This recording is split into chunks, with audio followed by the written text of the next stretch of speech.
हर हर महादेव, जय शिव शंभो।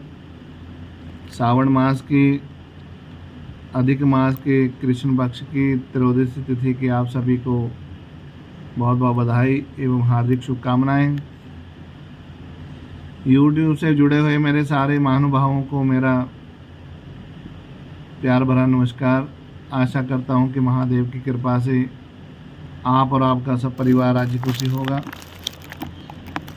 आज की वीडियो जो मैं आपके सामने लेके आ रहा हूं वो छोटी छोटी जानकारियों के आधार पर बनाई गई जानकारी, जो हम सबको कई बार होती है, कई बार नहीं होती। लेकिन मेरी इस वीडियो को ज़रूर देखें और सभी से अनुरोध है कि मेरे इस चैनल को लाइक करें, सब्सक्राइब करें और अपना प्यार भरा कमेंट आशीर्वाद के रूप में लिख के ज़रूर भेजें। सबसे पहली जानकारी मैं आपको ये बताना चाहता हूँ कि जब भी हम किसी को प्रणाम करें, हमेशा दोनों हाथों से प्रणाम करें। एक हाथ से प्रणाम करने से या हाथों को अंदर बंद करने से ये परिणाम स्वीकार नहीं होता।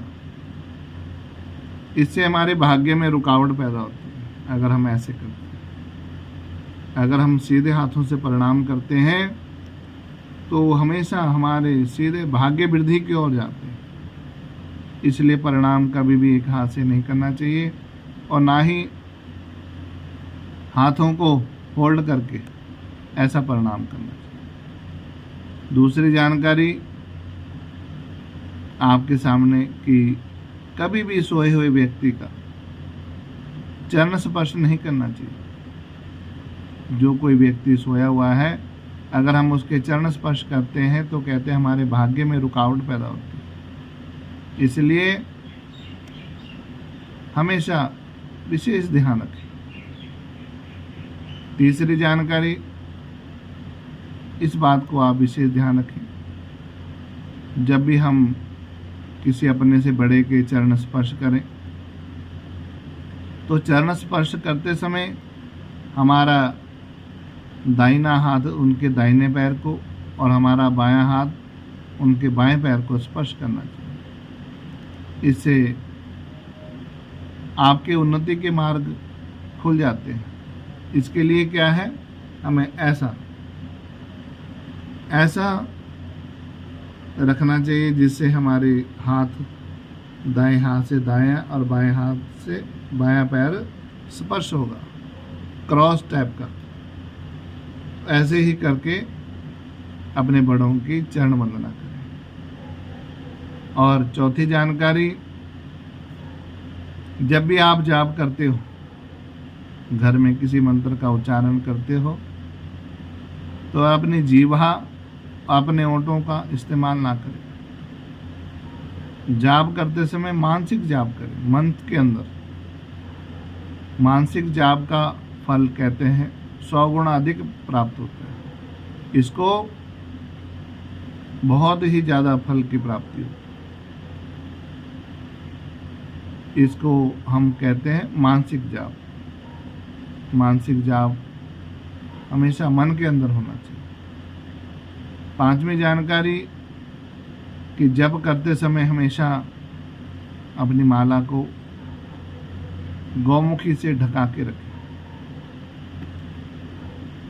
और अपनी माला का स्पर्श जमीन पर ना होने दें। जमीन पे होने से माला का सारा पुण्य इंद्र भगवान को चले जाता है। इसलिए इस चीज़ का विशेष ध्यान रखें कि जब हम जप करें तो हमारी माला जमीन पे टच ना करे। छठी जानकारी ये है कि जब हम जप करके उठते हैं तो कहते हैं उस आसन को बिना प्रणाम किए नहीं उठना चाहिए वहाँ से। अगर हम ऐसे ही उठ गए तो हमने जो पुण्य किया है वो सारा पुण्य छीन हो जाता है, खत्म हो जाता है ऊपर। इसलिए हमें उठने से पहले उस भूमि को स्पर्श करना चाहिए और क्या कहना चाहिए, ओम शक्राय नमः, ओम इंद्राय नमः, ओम सचिपति नमः। अपने आँखों को स्पर्श करें। इससे हमारे पुण्य में बढ़ोतरी होती है। जो हमने पुण्य किया होता है वो सारा हमारे लिए फलित होता है। इस बात को आप विशेष ध्यान रखें। कहीं भी जाएं, मंदिर जाएं, गुरुद्वारे जाएं, मस्जिद जाएं, कहीं भी जाएं, लेकिन उठने से पहले अपने आसन को प्रणाम जरूर करें। साथ में जानकारी ये है कि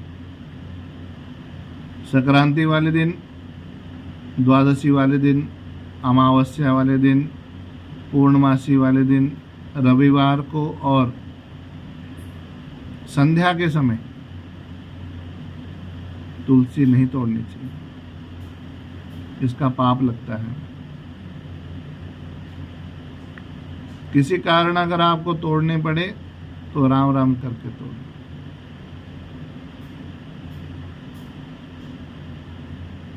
एक राम 100 काम, इसलिए राम राम करके तुलसी तोड़नी चाहिए। इन दिनों में विशेष ध्यान रखें।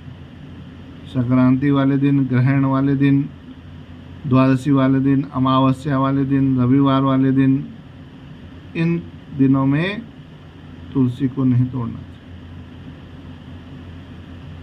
और 8वीं जानकारी ये है कि हमें दीपक से दीपक को नहीं जलाना चाहिए।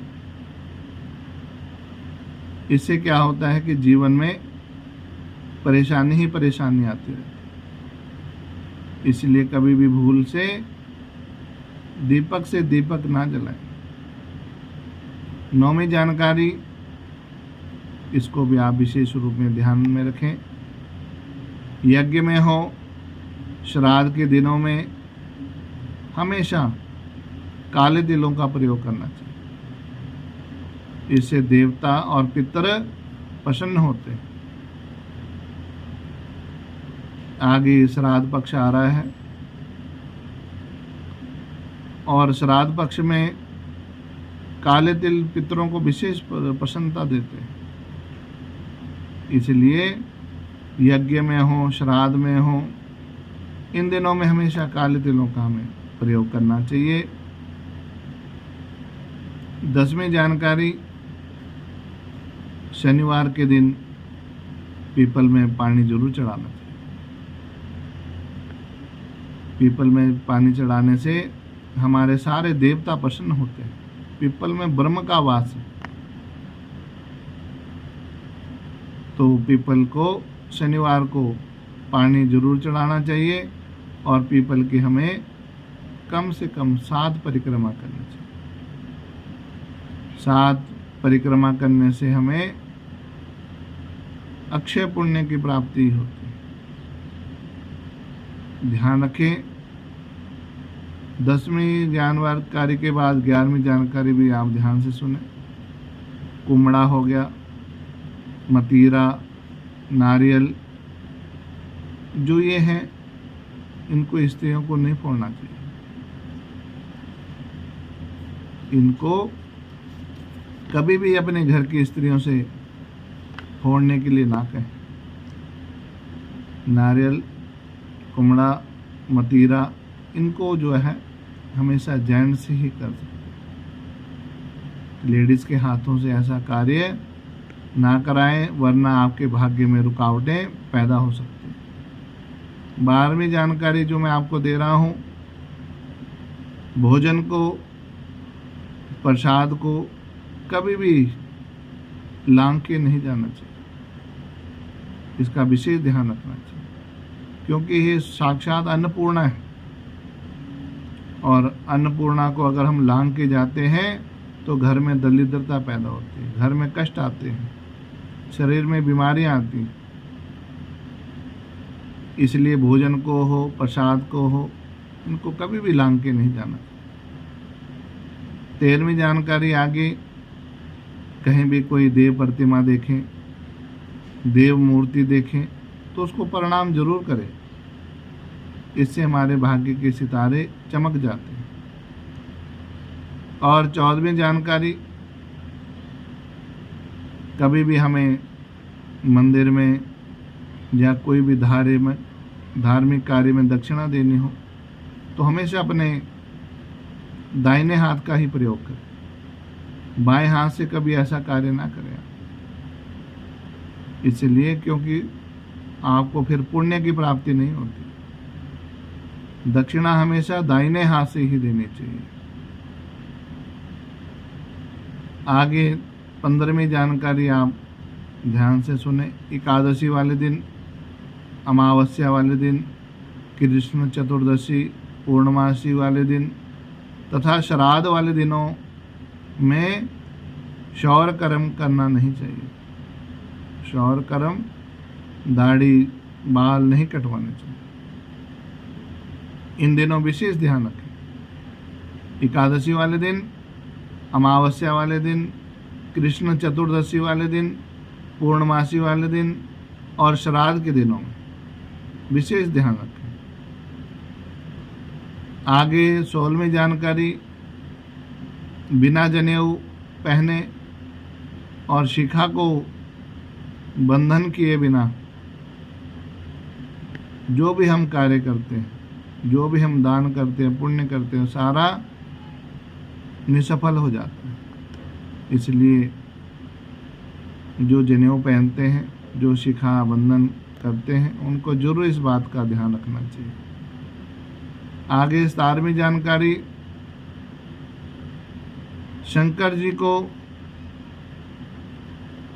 बिलपत्री के सिवा कुमकुम केवल शिवरात्रि वाले दिन ही चढ़ाई जाती है। शंकर जी को शिवरात्रि के सिवाय कुमकुम कभी भी नहीं चढ़ता, इसलिए विशेष ध्यान रखें। 18वीं जानकारी, अक्षत देवताओं को 3 बार और पितरों को 1 बार धोकर चढ़ाना चाहिए। इससे देवताओं की कृपा सदा परिवार पे बनी रहती। और आगे 19वीं जानकारी, अगर हम मंदिर जा रहे हैं, वहाँ पे हमें बिलपत्र ना मिले तो जो चढ़ाए हुए बिलपत्र हैं उसी को ही हम धो करके भगवान शंकर जी पे चढ़ा सकते हैं। इसमें कोई भी दोष नहीं लगता। और 20वीं जानकारी ये है कि जब हम सवेरे उठें तो उठते सार कभी भी आईना ना देखें। सोते समय कभी भी आईना ना देखें। इससे हमारे भाग्य वृद्धि में रुकावट पैदा होती है। अपने घर के सामने अगर आपके कमरे में भी अगर कोई आईना है तो उसको भी वहाँ से हटा दें। आपकी अलमारी अगर आपके उठते समय सामने दिखती है, उसमें शीशा लगा हुआ है, तो उसको भी वहाँ से हटा दें, नहीं तो भाग्य वृद्धि में रुकावट होती है। आशा करता हूँ कि मेरे द्वारा दी गई जानकारी से आप सभी संतुष्ट होंगे और प्लीज़ इस मेरे चैनल को ज़रूर सब्सक्राइब करें, लाइक करें तथा अपना प्यार भरा कमेंट आशीर्वाद के रूप में लिख के ज़रूर भेजें, ताकि ऐसी ही जानकारी आगे मैं आप तक पहुंचा सकूं। हर हर महादेव, जय शिव शंभू।